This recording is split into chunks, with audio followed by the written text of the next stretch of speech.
اب اس پوری صورتحال پر ہم بات کرتے ہیں اور اس سلسلے میں ہم نے خاص طور پہ دعوت دی ہے. ہمارے ساتھ موجود ہے محترم نعیم بٹ جو کہ مبلغ ہیں اور تبلیغی جماعت سے منسلک ہیں. بہت بہت شکریہ بٹ صاحب آپ نے ہمیں جوائن کیا ہے. سب سے پہلے تو میں عرض کرنا چاہوں گا کہ یہ معاملہ تبلیغی جماعت ایز سچ کا نہیں ہے.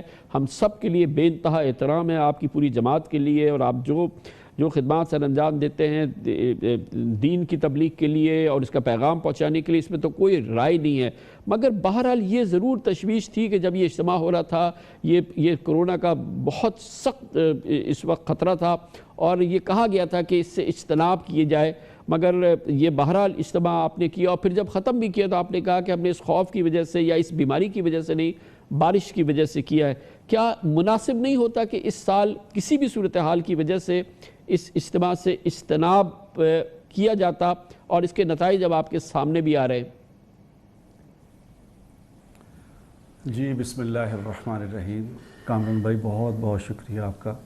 آپ نے یہ ساری مجھے بات کرنے کی یعنی یہ سعادت بخشی ہے. میں ارشاد فرمائیے.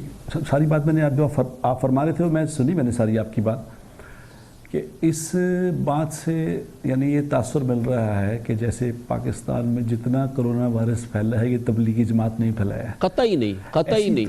بالکل میں نے یہ نہیں کہا. ہم نے کہا 50% زائرین ہیں جو کہ ایران سے واپس آئے، 33% وہ لوگ ہیں جو کہ بیرون ملک سے آئے. یہ تازہ ترین مسئلہ جو پچھلے 2-3 دن میں اس جماعت کے حوالے سے چیزیں جو اعداد و شمار سامنے آئے اور وہ سائنسی طبی اعداد و شمار ہے بٹ صاحب. اور بالکل میں نے یہ نہیں کہا پاکستان میں یہ پھیل رہا ہے تبلیغی جماعت کی وجہ سے. اگر آپ نے یہ سمجھا ہے تو یہ بالکل میری یہ کہنے میں نے یہ نہیں کہا اور نہ ہی میں تاثر دینا چاہتا ہوں.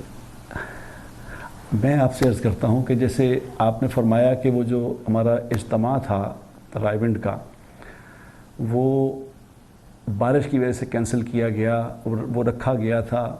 پہلے اس میں میری آپ سے گزارش یہ ہے کہ کرونا کے ساتھ ایک دم یہ صورتحال پیدا ہو جائے گی، یہ میرا خیال نہ ہماری حکومت کو اس کا ادراک تھا، نہ ہمیں اس کا کسی کو بھی نہیں پتا، دنیا میں کسی کو بھی نہیں پتا تھا کہ ایک دم یوں ہو جائے گا. جب ہمارا جو سال میں ہمارے 2 اجتماع ہوتے ہیں، ایک نومبر میں ہوتا ہے، ایک مارچ میں ہوتا ہے. جب یہ ہونے لگا تھا تو کوئی اتنی گمبھیر صورتحال سامنے نہیں تھی، لیکن جو ہی جب ہمارا اجتماع شروع ہو گیا تو حکومت کی طرف سے جب ہمیں کہا گیا کہ جی یہ صورتحال کوئی تشویشناک ہے تو آپ اسے بند کر دیں، تو ہم نے حکومتی حلقوں کے کہنے پہ اس کو بڑی شدت سے اس پہ سوچا کہ اس کو بند کر دینا چاہیے. بارش تو رک گئی تھی، ہم نے اس کو حکومت کے کہنے پہ اور کچھ بات دونوں ملا لیں تو زیادہ مناسب ہوگا. دونوں کے کہنے پہ حکومت کی بات کو بھی سامنے، کیونکہ آپ کو پتہ ہے کامران بھائی یہ تبلیغی جماعت نے کبھی بھی حکومت سے ڈینائی نہیں کیا. جب بھی کبھی حکومت نے ہمیں کسی بات میں کہا کہ جی یہ کرے تو ہم نے آگے کبھی ان کو انکار نہیں کیا. تو یہ ایسے ہی کیا، لیکن یہ صورتحال پیدا ہوتی گئی کہ زیادہ سے زیادہ ایک دم دنوں میں یہ بدلتی گئی. تو اس وجہ سے یہ ساری صورت ہے کیونکہ لوگ نکلے ہوئے ہیں، باہر سے جماعتیں آئی ہوئی ہیں، کتنے دنیا سے سفر کر کے لوگ آئے ہوئے ہیں. اب ایک دم یہ فلائٹیں بند ہو جائیں گی، ساری ٹرانسپورٹ بند ہو جائے گی، یہ صورتحال نہیں اندازہ تھی. اب جو آئے ہوئے ہوتے ہیں، کوئی 40 دن کے لیے آیا ہوتا ہے، کوئی 4 مہینے کے لیے آیا ہوتا ہے، کوئی 7 مہینے کے لیے آیا ہوتا ہے، تو اس کو ایک دم سے واپس بھیجنا ہمارے اختیار میں نہیں تھا.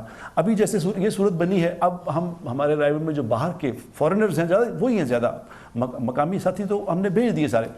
اب جو جماعتیں بھی ادھر ادھر جماعتیں جو ہیں جیسے شہر ملک میں دوسری جگہ پھیلی ہوئی ہیں، وہ جماعتیں بھی گئی ہوئی تھیں. اب ان کو بھی ہم لوگ کہہ رہے ہیں کہ اپنے گھروں کو چلے جائیں. اب وہ نہ کوئی ٹرانسپورٹ ملتی ہے ان کو، تو کس طرح جائیں وہ؟ اب یہ اگر جہاز بٹ صاحب کیا یہ پاسبل ہے؟ میں پوچھنا چاہ رہا ہوں کہ جب رائیونڈ کا اجتماع ختم ہوا تو اس دفعہ جماعتیں نہ بھیجی جاتی، جیسے کہ اس وقت یہ جماعتیں مختلف جگہوں پہ پھنس گئی ہیں بیچاری، اور پھر ظاہر ہے کہ آپ مختلف جگہوں سے ہمیں خبریں آ رہی ہیں، تو کیا یہ ممکن تھا کہ اس دفعہ اب اجتماع کے بعد ایک تو بڑی خطرناک صورت تھی اور پھر یہ جماعتیں نہ روانہ کی جاتی اس دفعہ؟ میں وہی عرض کر رہا ہوں کہ اتنی سنگینی کا اندازہ نہیں تھا کہ ایسی صورتحال بن جائے گی کہ سب کچھ ایک دم لاک ڈاؤن ہی ہو جائے گا یا بند ہو جائے گا، اس لیے یہ ساری صورتحال اس طرح پیدا ہوئی ہے. لیکن اس میں بھی ابھی الحمدللہ کافی حد تک جو لوگ ہیں وہ چلے. یہ جو آپ فرما رہے ہیں کہ رائیونڈ میں جو لوگ ہیں یہ سارے فارنرز ہیں. ان میں جو کیسز پازیٹیو آئے ہیں اس پہ مجھے اختلاف ہے. کوئی ایسی پینک سچویشن، کسی کو کھانسی ہو گئی ہے تو کھانسی تو ہو جاتی ہے. میں آج اپنے کسی دوست کو کہہ رہا تھا کہ اللہ کا شکر ہے کہ مجھے ان دنوں میں کھانسی نہیں ہوئی، ورنہ مجھے ان دنوں میں اکثر کھانسی رہتی ہے. لیکن بٹ صاحب آپ کے علم میں ہے، بہت ہی مؤدبانہ عرض ہے کہ یہ تو وہ معاملات ہیں جو کہ کنفرم ٹیسٹ، جن کا ٹیسٹ ہوا، اور وہ جس کو ٹیسٹ ہوتا ہے وہ ضروری نہیں کہ اس کو کھانسی بھی ہو، کچھ بھی نہ ہو، مگر وہ پازیٹیو آ سکتا ہے، مگر اس سے پھر پھیلتا ہے. ہمارے پاس ایسے بھی ہیں جن کو کھانسی بھی نہیں آئی، جن کو بخار بھی نہیں ہوا، لیکن وہ کرونا کے مریض ہے اور اس سے وہ پھیلتا ہے. تو آپ دیکھ رہے ہیں نا کیفیت یہ حیدرآباد سے جو ابھی خبریں آ رہی ہیں، جہاں ایک آدمی کو بھی ہوا اور اگر وہ اجتماع کے اندر موجود ہے تو وہ اس سے وہ پھیل سکتا ہے نا. جی بالکل ایسا ہی ہے جیسے جس میں اگر حالانکہ ہوتا نہیں، ابھی مجھے تو خیر اتنا اندازہ نہیں، ڈاکٹروں نے بتایا تھا کہ اس کی پازیٹیو رپورٹ جو آتی ہے وہ بھی ابھی جیسے ہمارے یہاں گلبرگ میں ایک خاتون کو پازیٹیو آ گیا، تو پازیٹیو آیا تو اتنی پینک پھیلی، اس کو بیچاری کا گھر سارا پولیس نے گھیر لیا اور لوگ جو آئے تھے ان سب کا ٹیسٹ ہوا. اگلے دن کرایا تو نیگیٹو تھا، اس سے اگلی دفعہ کرایا 3 کرائے 3 نیگیٹو سے، پہلے پازیٹیو آیا. تو یہ میں سمجھتا ہوں کہ کچھ حالات بھی ایسے ہیں، لیکن حالات سے زیادہ کچھ میرا خیال خوف و ہراس زیادہ پھیلایا جا رہا ہے بلا وجہ. اتنا لوگ کورونا سے شاید نہیں مریں گے، خوف سے مر جائیں گے، اتنا خوف پھیلا دیا کہ کیا ہو گیا. یہ اللہ پاک نے اس میں نظام رکھا ہے. آپ خود بھی دیکھ رہے ہیں کہ جتنے لوگوں کو کورونا ہوتا ہے اس میں سے کتنے پرسنٹ لوگ ہیں جو مر جاتے ہیں. میرے خیال 1-2% ہیں جو وہ ابھی ہمارے جیسے آپ نے فرمایا کہ ہمارے تبلیغی جماعت کے ایک ساتھی کا انتقال ہو گیا، وہ وہاں پہ ایبٹ آباد میں، تو ان کو کہا گیا جی وہ کورونا سے مر گئے. میں نے اس کو ویڈیو میں بھی دیکھا کہ بہت لوگ اس کو یعنی اس میں دفن کر رہے ہیں وہ لباس پہن کے. تو یہ اب ان کی عمر تھی 78 سال اور پچھلے 1 سال سے وہ شدید بیمار تھے بیچارے، کسی بھی عمل میں شریک نہیں ہو پاتے تھے. اس کو دیکھیں، میں نے جیسے شروع میں بات کی تبلیغی جماعت کے حوالے سے، آپ کے جتنے لوگ آپ یہ پیغام میں اور یہ تبلیغ میں، ہم اس پہ کوئی کسی قسم کی، میں بالکل دل سے بھی کوئی بات نہیں کرنا چاہتے. اس کو اختتام کرتے ہیں، کوئی بڑا مناسب سا وظیفہ عنایت فرمائیے تاکہ ہم سب کو اللہ تعالیٰ شفا دے اور جن کو نہیں ہوئی اس کی پروٹیکشن ہو.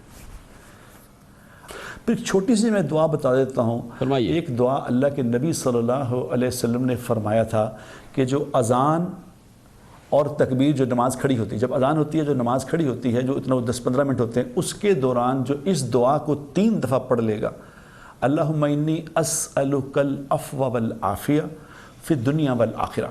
یہ اتنی دعا ہے جو آپ نے فرمایا، جو 3 دفعہ اس کو پڑھے گا، اس کا مفہوم ہے اس کو اللہ 4 انعام دیں گے، جن میں سے سب سے پہلا انعام یہ ہے کہ اللہ اسے ایسی بیماری نہیں لگنے دیں گے جس بیماری سے موت آ جائے.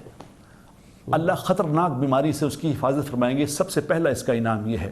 اور نمبر 2 اس کا انعام یہ ہے کہ اللہ تبارک و تعالیٰ دنیا کے ظالم لوگوں سے اس کی حفاظت فرمائیں گے.